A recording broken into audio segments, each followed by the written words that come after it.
Y lo veíamos hace algunos instantes, el vicepresidente Burgos dijo que sería deshonesto decir que estas cosas no complican al Ejecutivo. Lo dijo precisamente entrando al Palacio de la Moneda, estaba recibiendo el saludo de la Guardia en calidad de vicepresidente, y ahí cuando Iván Carvajal le preguntó, y esa fue su respuesta. Primera reacción del mundo político en la Moneda, ¿no? Del vicepresidente de la República. Vamos a tener más detalles, más reacciones y profundizar en la renuncia de Jorge Insunza. Nos acompaña el exministro PPD también, Francisco Vidal. Gracias por estar con nosotros. Muy buenos días. Bienvenido. ¿Qué tal, Francisco? Me costó una tarea levantarme, pero bueno, aquí está. Ayer no le costó tanto levantarse, era más tarde, eso sí, el programa pues. que fue donde pidió. A las 10 de la mañana. Pero ahí pidió la renuncia usted de su correligionario. O sea, no es que pedir, pero... ¿Qué era lo aconsejable? Preguntado, ¿no? ¿Qué lo quería yo? Lo que hizo Jorge Insunza. Porque mira, lo relevante de esto es que el país, la opinión pública, la ciudadanía, pide más. Y en ese Insunza es muy claro en su declaración. Sí, del estándar legal. Comillas, lo que era normal dejó de serlo. Pero eso es cierto, pero empezó a ser cierto hace varios meses. Sí, claro. O sea, ya estamos en la realidad post-Comisión Engel. Entonces uno se pregunta, tanta gente que valora la salida del exministro Jorge Insunza, yo me pregunto, ¿por qué más bien no desvalorar la llegada? ¿Por qué hacerle esa zancadilla sin querer a la presidenta? Yo no tengo antecedente que sea a propósito, pero pareciera como falta de cariño en un momento que la presidenta está sacando gabinete, estamos en medio de la crisis, Comisión Engel, cambio en todo el manejo político de la Moneda, vamos a nombrar al triunvirato. Dentro de ese triunvirato está Jorge Insunza y Jorge Insunza acepta con este tejado de vidrio. Bueno, ese fue su error principal. ¿Pero por qué? ¿Por qué? Pero lo dice ayer mismo, la ceguera. ¿Te fijas que hay un concepto que le habla de la ceguera? Pero más allá, porque claro, para Jorge, amigo mío, le tengo un gran respeto, imagínate lo que quedó en el aire, en nada. Sin pan ni pedazo. Y eso me lleva a mí, ojalá que la presidenta en el nombramiento no se le ocurra a un parlamentario. Además que hace pésimo, y viene el tema del reemplazo y el lío de los partidos. Francisco, pero eso, el concepto de la ceguera es el mea culpa que hace el propio exministro, y uno puede comprenderlo, ok, en el momento en que la presidenta lo llama y le dice, ¿me ayudas? Pues si ven, ok, ceguera. Cuando habló con ustedes en los medios, reivindicaba la legalidad, y sin duda no que hay es legal. duda, por supuesto. Pero el tema no es legal. Lógico. Pero ese switch todavía parece no tenerlo la clase política en general, o los parlamentarios. La UDI, ¿para qué decir? Bueno, ya vamos a profundizar en eso, pero en el caso de Jorge Insunza... Tú me comentabas, pero yo lo vi, a la Pepa Hoffman hablando de doble stand. Pero por favor. Profundizamos al tiro en la reacción de la UDI, pero en el caso de Jorge Insunza era quien tenía que llevar además adelante la agenda de transparencia. Es como... Pero por eso, y aunque tuviera que llegar al Transantiago. Da la impresión de que no hay todavía el cambio de switch respecto a lo que es legal versus lo que es ético, lo que pasa ¿no? es que además la política da mensajes equívocos. ¿Cómo así? Lo de Insunza elevó el estándar y colocó en primer lugar la responsabilidad política. La UDI se arranca de la responsabilidad política. Francisco, le vamos a dar todo el tiempo a hablar del doble estándar. No, pero para entender bien. Pero es que antes de eso yo quisiera terminar con el tema del ministro, en términos de que la ceguera como concepto y como explicación al haber aceptado, ¿no es verdad?, este cargo. Sí. Eso uno lo entiende desde la propia, digamos, conciencia de la persona de Jorge Insunza. Pero yo me pregunto qué pasa con aquellos que aconsejan a la presidenta, con la misma presidenta que dice, oiga, revíseme el nombre de tal, hágale un DICOM, pero ponte en ese escenario. Me pongo en ese escenario. Yo me lo he imaginado. Llama a Insunza el domingo a las 9 de la noche. Le dice, me imagino yo, este es el diálogo. Quiero que me acompañe en la tarea de gobierno. Entonces el otro dice, sí. Voy a suponer que no tienes ni un problema, ¿no? ¿Qué dice Insunza? No, ninguno. Porque él asume que no tiene ningún problema. Hasta el viernes, pues. Sí, claro. Está bien, pero cuando la presidenta está en un escenario, porque esa respuesta, Francisco, yo la compro hace un año, pero cuando estamos hablando de que aparecen boletas, porque el chorreo de boletas, ya nos reímos, ¿no? Sí, todos en comerciales aquí ya. ¿Quién es próximo? Usted, yo, nosotros. Pero yo 11 boletas al mes. Bueno, pero cuando ese es el escenario, pues Francisco, cuesta entender que alguien se conforme con, ¿tenía algún problema? No, ninguno. Ah, ya listo, chao, nos vemos mañana en la Moneda. Bueno, ¿Cómo nadie? No, es que yo estoy inventando ese diálogo. Yo sé, uno también se lo imagina. Pero ¿cómo es posible? Porque a mí lo que me pasa, Francisco, al final es que realmente lo pregunto no por majadera, porque no entiendo, no logro entender. Deberíamos ser mucho más estrictos en eso y no solamente confiar en la palabra, sino que por el lado... Google, si no hay para qué tener, al FBI. Pero en este caso, Jorge estaba convencido, como lo hizo ver el viernes, que era completamente legal. Y es legal. Y la comisión de la presidenta, la comisión de los asesores de la presidenta. Bueno, ahí no me meto porque no sé. Hay No desprolijidad, entonces al menos en eso está de acuerdo con la UDI. Ya vamos a hablar de lo que Sí. usted quiere. Yo creo que hay que ser más exigente. En la época que yo estaba en el gobierno, pero no para cargos de... Bueno, también para cargos de ministro, pero los revisábamos en el DICOM. Esa era como la valla. Ahora hay un Pero DICOM Francisco, ético. ¿usted cómo interpreta esta decisión de ir como ministro de todas formas, asumiendo que lo que él había hecho era legal? ¿Cómo lo vincula respecto a la voluntad que haya desde el gobierno para efectivamente apretar las tuercas que hay que apretar en materia de probidad y de transparencia? ¿Cuánta voluntad puede haber también en el mundo del Congreso, en el Parlamento, de ponerse barreras más altas considerando los estándares que se aplican en los propios parlamentarios a la hora de tomar decisiones? Es que yo creo que ahí estamos en una tensión. Usted diría noticia en desarrollo. Porque los 18 proyectos de ley de la presidenta Bachelet en probidad, obviamente que llenan intereses del mundo parlamentario. Por eso mismo. Entonces, ahí la única salida, en mi opinión, aparte de la conciencia de muchos parlamentarios que tienen que limitar y transferir poder, porque al final es eso, es la presión ciudadana a través de los medios. Pasó el otro día con la discusión sobre la reelección. Las letras O chicas. sea, hay gente en el Parlamento que, ya, vamos a la reelección, pero partimos de cero. El espíritu de esa ley es no partir de cero. Por supuesto. El espíritu de esa ley es que tú no te cambies de distrito. El espíritu de esa ley, que en sí mismo lo podríamos discutir en otro plano, en otro tiempo. Usted es diputado, máximo 12 años. Usted es senador, máximo 16 años.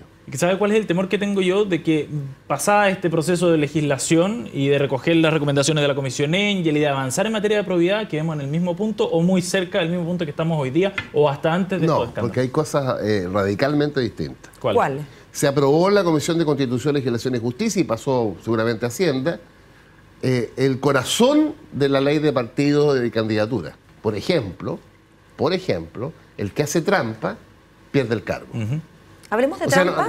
no sería hoy día senador ni Moreira ni Orpe, Ajá. por ejemplo. Y muchos otros que Y pueden muchos haberse más, pero financiado por lo menos fuera. los que han reconocido. Hablo de los únicos que han reconocido las irregularidades. ¿Ya? Francisco, hablando de trampa, ayer el ministro cuando se va, todavía, bueno, ahí en el interín en que era ministro y exministro hablando en La Moneda, dice que él no está para la desfachatez de la UDI que pretendió esta ley como de amnistía impropia, ¿no? Eso Como sería bueno perdonazo. averiguarlo. ¿Eh? Es que yo creo que más que averiguarlo, la pregunta es por qué Jorge Insunza, en el ámbito de transparencia, haciendo un mea culpa de su ceguera, no aprovecha de contarnos a nosotros los votantes y contribuyentes ya hablará. quién en la UDI, con nombre, apellido y hora, se acercó a decirle... La ley de amnistía en propia que se llama, Claro, se acercó a decirle, oiga, compadre, ¿cuándo hacemos Sí, la reglín? claro. Porque en realidad, si es que efectivamente algo cambió, como dice usted, si es que... no Eso está- es imposible en Chile. Bueno, pero entonces que me vengan a decir, que Claro. nos vengan a decir a todos, bueno, ¿quién Bueno, fue? eso quedó tarea pendiente para Insunza cuando vuelva a la vida pública. Si es que contesta preguntas, porque esa es la otra, tampoco contesta preguntas él, no No, contesta... pero que ayer no era para contestar preguntas. No, pero tampoco lo hizo el vocero de gobierno, tampoco la presidenta. Bueno, claro. Lo que te quiero decir es que en el caso de la UDI es bien... bueno, la verdad es que está en una situación muy difícil. Porque lo que ha hecho Insunza es correrle el cerco a la UDI. Y así ¿Sabes lo qué más? dijo. Yo asumo mi responsabilidad política. Sí. Por una conducta legal, aunque políticamente impresentable. Y ustedes, con 2 senadores que reconocen ante el país conductas irregulares, esperan solo la sanción penal, la judicial. ¿Y la responsabilidad política? Maní. Entonces, a mí me sorprende el carapalismo de la Hoffman, de Cast, de Ward, que tienen en su propio cuerpo este tema y le exigen al otro cuerpo elevar los estándares. Y uno mismo los baja. Bueno, pero eso la ciudadanía lo tiene clarísimo. La diputada Hoffman decía que era insostenible lo de Insunza. ¿No le parece que Bueno, corre lo insostenible mismo lo de para- Insunza, insostenible lo de Orpe y insostenible lo de Moreira. ¿Y usted espera que la UDI pudiera eventualmente cambiar el curso de acción y seguir Ellos otra manera? elaboraron una estrategia.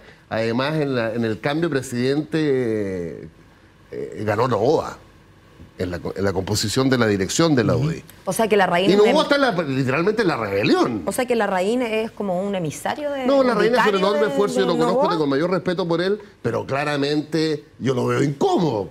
Porque, mira, con 2 dedos de frente estaría incómodo pidiendo responsabilidad política al frente y no asumiendo la propia. O sea, es un costo político para la UDI brutal. Porque la gente común y corriente quiere más Insunza y menos golpe. En el sentido de la reacción asumir, sí. de responder, y ni más ni menos con el cargo. Porque además piensa la gente común y corriente, pero que la inmensa mayoría. Este señor renuncia porque prestó asesoría a Codelco y Antofagasta Minas legales.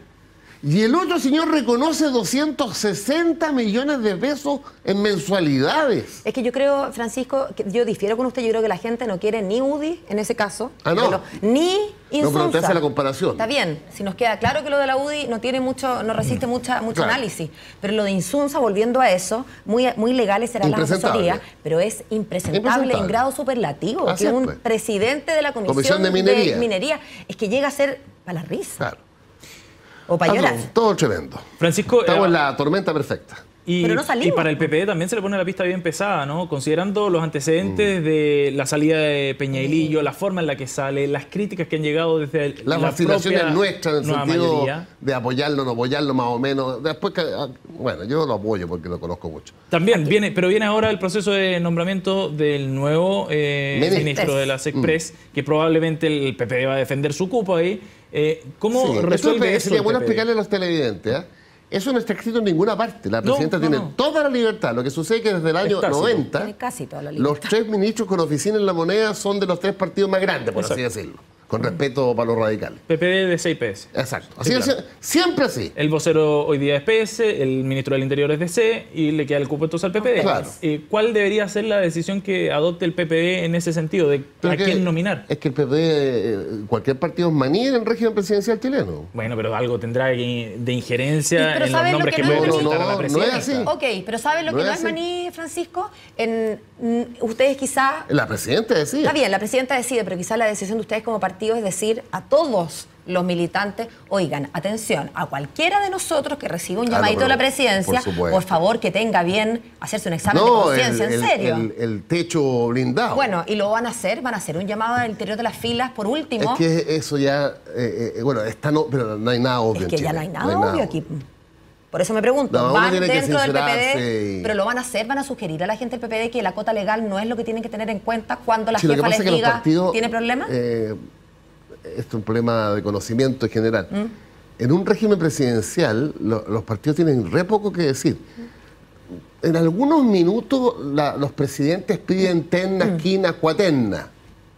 Pero en general, al final, y particularmente Bachelet, ha definido tanto su primer gabinete, el cambio de gabinete, y ahora completamente sola usando sus atribuciones. Y lo que le queda a un partido de la nueva mayoría que está en el gobierno, que comparte el programa, es respetar la decisión, no entrar a cuestionar aquí. Y usted decía que no debería ser parlamentario. Eso sí, si de mí dependiera, la restricción que me colocaría, la única, es que no sea parlamentario. ¿Usted estaría dentro de las opciones o no? No tengo idea, hay que meterse en la cabeza ya en Francia. ¿Podría usted estar en condiciones con la nueva cuota no legal, sino ética? ¿Está en condiciones o estaría en condiciones de asumir un ministerio? Sí. Yo me reviso mucho en el tiempo, no los últimos 5 minutos. Oiga, Francisco, hoy día se publican nuevos antecedentes de la encuesta CADEM, de la encuesta Plaza ¿Qué dice? No lo he visto. Baja nuevamente la aprobación a la presidenta en este sondeo, se acerca a los niveles... CADEM es un poquito más exagerado que Adimarga. Es que es una encuesta semanal, yo veo, a mí me importa la secuencia. Pero a lo que voy es, claro, y siguiendo esa secuencia, se profundiza la desconfianza respecto a los atributos de la presidenta, a los atributos que le daban el sostén, ¿no? Claro. Desde el punto de vista de su vínculo con la ciudadanía. ¿Cómo se revierte ese escenario, considerando, por ejemplo, este horno forzado del ministro Insunza? Estamos en la tormenta perfecta, pasándola. Y parece que hay más trueno y más olas. Y la única forma de salir es enfrentando los problemas, de todo tipo. Y en mi opinión ahí se requiere gestión política, claridad. A ver, te pongo 3 ejemplos. En la reforma de educación superior, es clave cambiar el criterio, manteniendo la restricción presupuestaria. Cambiar el criterio respecto a quién se financia y a quién no. Exacto. Porque tú puedes hacer lo mismo, con la misma plata, sin ni un peso más, haciendo la gradualidad distinta. En vez de empezar con el 60% para un grupo, ¿por qué no empezamos con el 30% para todos, en la medida que se hayan acreditado y sin fines de lucro? Y fíjate que el número es exactamente igual. Pero junto con hacer eso, tú le dices a los que quedan fuera que el 2017 subimos el 50%. Y el 2018, para cumplir la promesa, el 70%. Por ejemplo. Francisco. Tienes que lograr un acuerdo con los empresarios. ¿Qué significa eso, de lograr un acuerdo con los empresarios? Convencerlos, dialogar más, porque fíjate que no basta, mi amigo Jorge Burgos puede tomar desayuno todos los días con von Millenbrock. Lo que pasa es que ellos piden hechos concretos. Pero esos hechos concretos que ellos piden es violar la voluntad popular que votó por una presidenta con un programa. Entonces, ahora, ¿por qué yo digo que es imprescindible conversar y persuadir al gran empresariado? Digo gran empresariado por lo siguiente, porque en Chile está la concentración económica, que tanto las ventas como la inversión están concentradas en el 1% de las industrias, que son 10.000, son 1 millón de empresas en Chile. Fíjate que el 1% de las empresas en Chile facturan el 84% de las ventas. Y el 1% de las empresas dan cuenta del 75% de la inversión. ¿Y cuál es el drama de Chile ahora? Hablemos de datos objetivos, primer trimestre. Crecimiento del país 2,4%. ¿Tú sabes por qué crecimos 2,4%? Porque la inversión pública creció un 11%. Sí. Por suerte. Y la inversión no, privada cayó un 1,4%. Entonces, dada la concentración del poder económico, tú tienes que hablar con ellos y decirle, bueno, ¿en qué condiciones van a invertir? Ahora, si te dicen, váyase para la casa, no. Porque el gobierno tiene el problema que tiene la economía como secuestrada por este tema, por este poder, pero además tiene que dar cuenta de su compromiso con la ciudadanía. Francisco, se me acaba el tiempo, pero recién hablábamos de la tormenta perfecta y cómo se sale de ella, bueno, enfrentando los problemas. Sí. ¿Qué le puede decir Y con usted? la verdad. Y entonces, ¿cómo se explica que la presidenta de la República, en la lógica de enfrentar, bueno, ni siquiera conteste las preguntas de los periodistas? Está acompañada por periodistas de nuestro canal y de muchos otros, y no contesta, está completamente alejada, nos contaba nuestra enviada especial en Europa. ¿Cómo se enfrentan los problemas si no se contestan ni siquiera las cuestiones de la prensa? Hay que ver la perspectiva humana también, ¿no? Tratamos de salir con el nuevo gabinete y a los 28 días, en plena gira. Imagínate tú o yo en ese caso. Por eso que uno no está en la presidencia. Señor Vidal, gracias por haber estado con nosotros. Buen día. Muy buenos días. Primera vez que vengo tan Igualmente. temprano. Yo normalmente tengo este canal en las tardes o noches. Lo vamos a Está bien, invitar pues, más nos cerca. Pero me invitamos gusta seguido. estar con ustedes. Gracias. Qué bueno, hasta luego. Nos vamos a una pausa, 8:27. En 3 minutos estamos de vuelta.